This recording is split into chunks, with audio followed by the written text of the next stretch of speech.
Hello again, folks. Today I'm going to take a look at the canoe, my canoe, share some things with you to maybe give you a few ideas, some things to maybe stay clear of. And as you see here, this is a Kevlar canoe. It's 18.5 feet long, and it is set up right now for two people. My wife and I. We have all the gear in it. We're pre-testing, pre-fitting to make sure that how things will fit when we're on the lake and traveling from portage to portage. So again, 18-foot Kevlar canoe. There are many brands. There's many types of canoes. We have aluminum and fiberglass and plastic. And they all have some benefits and some things that you may not like about them. I chose this 18-foot because it is not as heavy as an aluminum. 18-foot aluminum canoe would be pretty heavy, 65 pounds maybe a little more. This canoe I think is 45 by itself. So that's one reason why I chose this particular canoe. So again, the way I have it set here is for my wife and I, and up in the very front you can see there's a small rope that can be used to help pull your canoe into shallower water or help pull it down rivers. Have the life jacket within reach and paddle. We have a seat with a back on it for more comfort, and a water bottle with a filter on it for drinking water while we're traveling. Just dip in the lake and the filter will help with that. You'll see a sponge on the bottom of the canoe, and that is to help take water from the floor from paddling or fishing, stepping in. It's awful nice to have that sponge to help dry the floor. And behind her, she has two backpacks. One is a clothing bag, the other is the tent bag, and I have them standing up for a reason. There's top pockets that can be accessed for sunglasses, hand creams, bug repellent, maybe a lunch, a snack, and then behind that is their landing net and the food barrel, and underneath the food barrel is the Alice pack that I use to carry the food, and then down laying in the bottom is a tent that will go on top of the tent bag when we're traveling.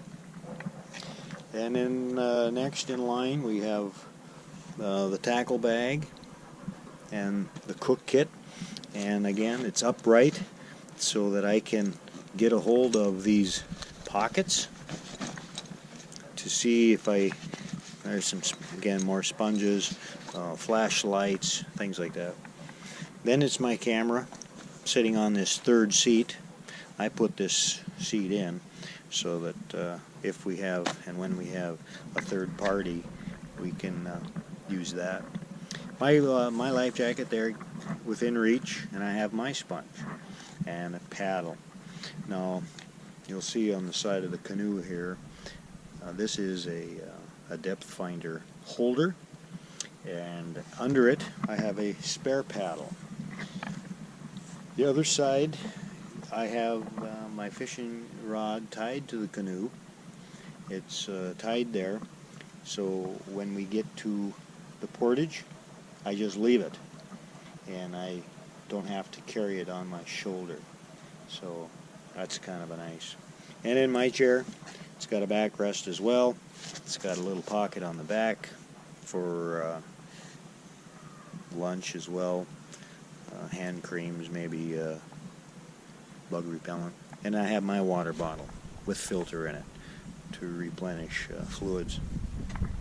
And you see there's still a lot of space available in this canoe, and you can see the spare paddle and what I'm using it for. The sides of the Kevlar canoe are not as rigid as aluminum, so I put that paddle in there to strengthen the wall. I have it tucked in behind the bracket there, so again, when I'm portaging, it just stays right there in the canoe. I take my paddle and tuck it in as well.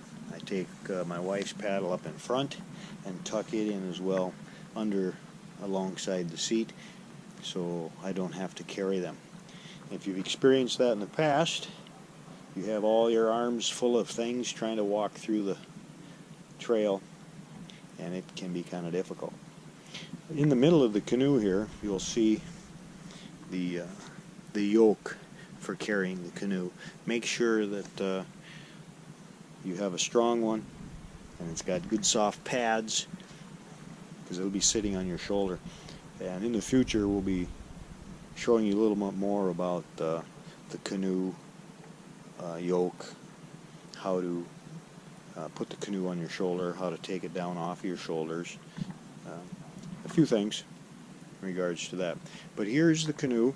When you get ready to put your trip together, put everything in the bags that you're going to have, and do a little practice in the backyard like this here to make sure that it's all going to fit the way you're thinking.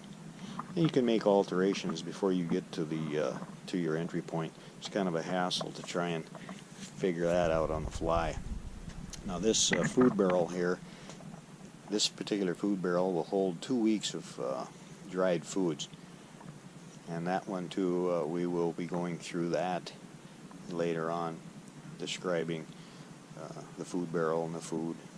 Each bag, we're going to take some time. We're going to go through each bag, open them up, spread them out so that you can see what I'm using. And you may think this is a lot of equipment, but remember, we go in for sometimes 2 weeks at a time.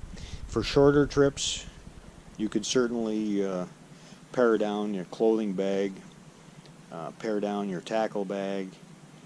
Your food supply won't be as large. You might be able to consolidate all 3 of those items into one bag, so you could cut down the total bags by 2 maybe. You've got maybe again some small items like a camera, a minnow bucket, leech bucket, and your glove. So there's our canoe, 18.5 feet, have all the equipment in it. It all fits good.